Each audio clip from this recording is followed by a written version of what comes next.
Se construye un triángulo PQR cuyos lados están definidos mediante las siguientes expresiones. Se construye un triángulo PQR cuyos ángulos están definidos mediante las siguientes expresiones. Entonces, el ángulo P, dibujemos el triángulo. Para ayudarnos un poquito, hagamos un dibujo de un triángulo.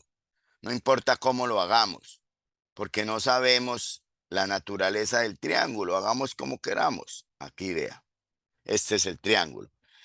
¿Qué quiere decir un triángulo PQR? Que los vértices son P, Q y R. No lo dibujé a escala ni dibujé los valores de los ángulos porque no los conozco.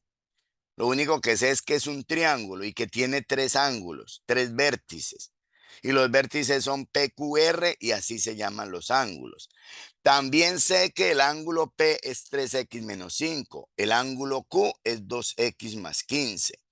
El ángulo R es 4x menos 10. Y también sé algo que ustedes saben y que aquí se lo recuerdan, que la suma de los tres ángulos de un triángulo es 180. Bien, si yo sé que la suma es 180, lo único que me resta es hallar el valor de los ángulos para saber si ese triángulo es rectángulo, es escaleno, es isósceles o es obtusángulo. Para hallarlo, entonces debemos sumar los tres ángulos. Hagámoslo brevemente. Entonces, 3x menos 5 más 2x más 15 más 4x menos 10. Como estoy haciendo una suma, puedo eliminar, no usar paréntesis aquí. Si estuviera haciendo una resta acá, debería poner el paréntesis porque se afecta. Pero como es una suma, no se va a afectar. Entonces quitemos el paréntesis y nos ahorramos un paso. Ahora, ¿qué hacemos? Decimos que la suma de estos tres es igual a 180 grados. ¿Listo? ¿Fácil? Sí, fácil. Fácil. Es una ecuación lineal con una incógnita. Sumemos. ¿Cómo se resuelven estas ecuaciones? Sumando las x, sumando los números. Entonces, 3x más 2x más 4x, eso da 9x.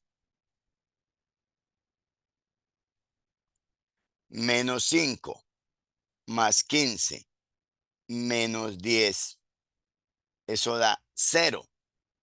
15 menos 5 más 15 menos 10 da 0. Los positivos dan 15 y los negativos menos 5 y menos 10 dan 15. O sea que aquí tenemos 0. No tenemos número a la izquierda.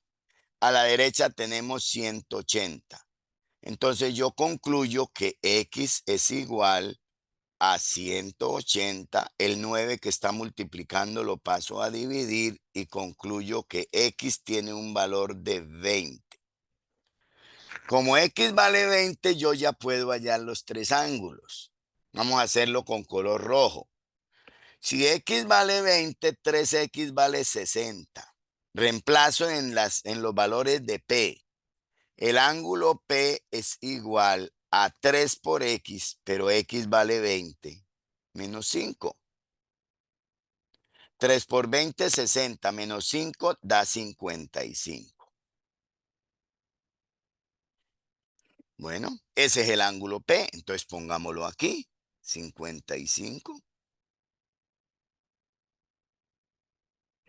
Hallemos el ángulo Q. El ángulo Q, hago lo mismo.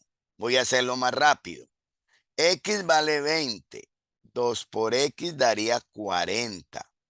Y si a 40 le sumo estos 15, me da 55. O sea que el ángulo Q también vale 55.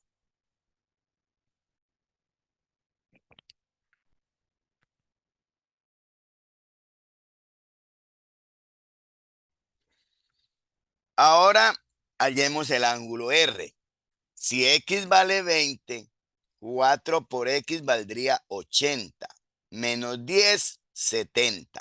4 por X, 80. Menos 10, 70. O sea que el ángulo R vale 70. Pongámoslo aquí. Verifiquemos que la suma sí da 180. Verifiquemos. 70. 55 más 55 da 110. Más 70 da 180. Comprobado. También podemos observar que hay dos ángulos iguales. Si hay dos ángulos iguales, que son los que voy a marcar acá, el ángulo Q y el ángulo P, entonces estos dos lados también son iguales. Este lado es igual a este. Llamémoslo el lado 1 y el lado 2. Como los ángulos son iguales, los lados son iguales y el otro lado sí es diferente. ¿Cómo se llaman los triángulos que tienen dos lados iguales y por supuesto dos ángulos iguales? Esos triángulos se llaman isósceles. Isósceles. La respuesta correcta es la B. El triángulo que está ahí es un triángulo isósceles. Sin embargo, recordemos, para que la pregunta nos sea más útil, recordemos que es un triángulo obtusángulo, que es un triángulo rectángulo y que es un triángulo escaleno. Un triángulo obtusángulo es aquel que tiene un ángulo obtuso. Ángulos obtusos son los que miden más de 30. Este no es obtusángulo. No tiene ningún, perdón, más de 30, no, más de 90. Este no es obtusángulo porque no tiene ningún ángulo mayor de 90. Entonces la A no puede ser. ¿Qué es un triángulo rectángulo? Aquel que tiene un ángulo igual a 90. Un solo ángulo igual a 90. Este no tiene ningún ángulo de 90, no es rectángulo. Y un triángulo escaleno es aquel que tiene los tres lados diferentes. No tienen igual medida ninguno de los lados. Este no es el caso porque vimos que hay dos lados iguales y se llama isósceles. El escaleno es el que tiene los tres lados diferentes. Como este no tiene los tres lados diferentes, entonces eliminamos la D y concluimos, reforzamos la idea de que la respuesta correcta para esta pregunta es la opción B.